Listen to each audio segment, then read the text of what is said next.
If you wanted to have a nice bonfire, all you would need is a couple of handfuls of finely ground glucose, some molecular oxygen, and a little bit of heat to get the reaction going. And that's what happens when you oxidize glucose.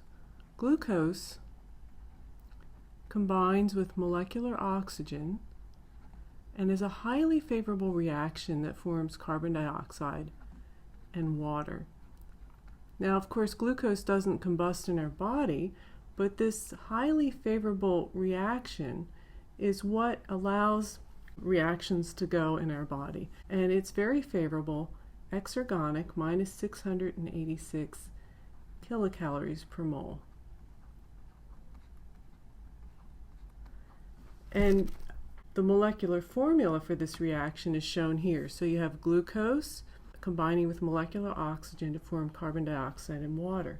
And if you wanted to make an even bigger bonfire, you could take the same amount of fats,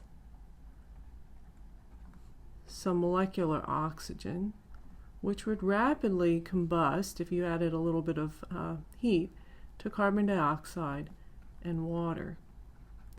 And the molecular equation for this reaction is shown here. This is actually palmitate, palmitic acid.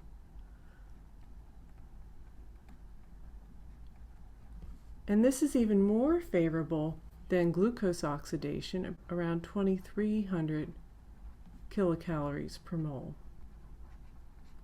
So what makes these reactions so favorable, and what do we mean when we say oxidation? Well, oxidation, I'm going to write down here, oxidation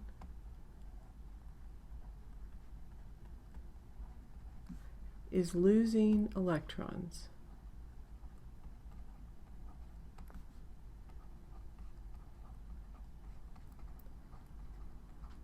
And those lost electrons have to go somewhere. Reduction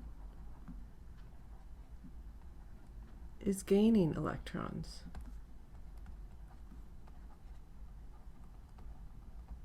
Gaining electrons. And if to help you remember this, I heard a good mnemonic, which is oil, rig. Oil, oxidation is losing electrons. Rig, reduction is gaining electrons. And as I said, electrons don't really get lost. They go from a molecule that doesn't like to have electrons or an atom to one that does. And the thing to remember is oxygen here is an electron hog.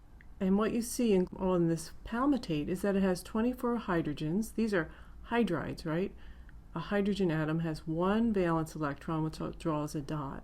24 of these electrons will be lost from the palmitate and will go to molecular oxygen to reduce oxygen to form water. So we have 24 electrons and 24 protons, which is a hydrogen atom which has lost its electron. And the reason it goes in this direction is because oxygen is an electron hog. In fact, in the body, oxygen is the biggest electron hog around. So electrons will always want to be with oxygen.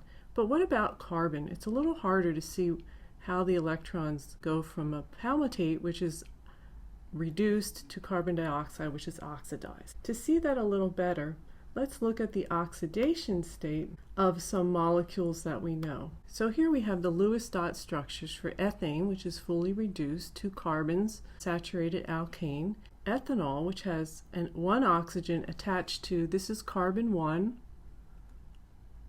and this is carbon 2. So when you have an oxygen, the carbon that's close to the oxygen is carbon 1. So ethanol has 1 oxygen. Acetaldehyde has a carbonyl group, which is even more oxidizing, and then acetic acid has a carboxylic acid group with 2 oxygens. And the oxidation states of the carbon on carbon 1 is shown here. So you go, the carbon 1 in ethane has an oxidation of -3, whereas acetic acid the carbon 1 has an oxidation state of +3. To see how that works, let's go through an example. So carbon, the element carbon, has 4 valence electrons in its outer shell. So in order for carbon to be neutral, the carbon 1 in ethane would have to have 4 valence electrons around it. So here we have 1, 2, 3, 4 electrons around carbon 1, and all of these go to the carbon because the 2 carbons here equally share their electron, and then it can take these other 3 that it's sharing with hydrogen. So that's 4, but when we do the oxidation state, carbon wants the electron more than hydrogen, so this carbon 1 also gets these 3 electrons from hydrogen. So carbon 1 has 7 valence electrons, and 4 minus 7 is minus 3. So ethane has an oxidation state of minus 3. If you look at acetic acid down here, again we have 4 valence electrons in elemental carbon, and then this valence electron shared with the carbon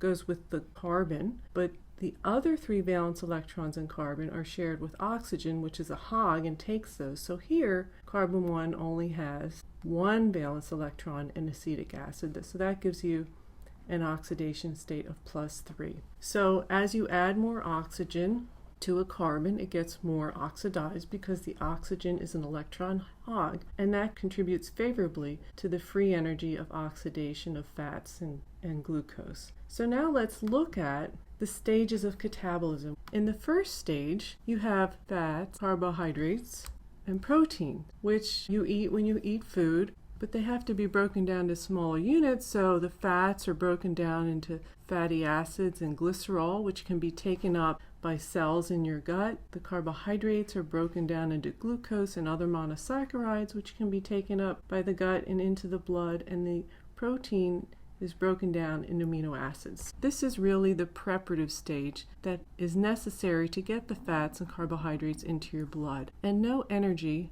is extracted at this point. This is just to get the nutrients into your blood. The second stage, the fatty acids, the glucose, and the amino acids get oxidized to form this 2-carbon unit. Acetyl-CoA has acetyl is a 2-carbon unit.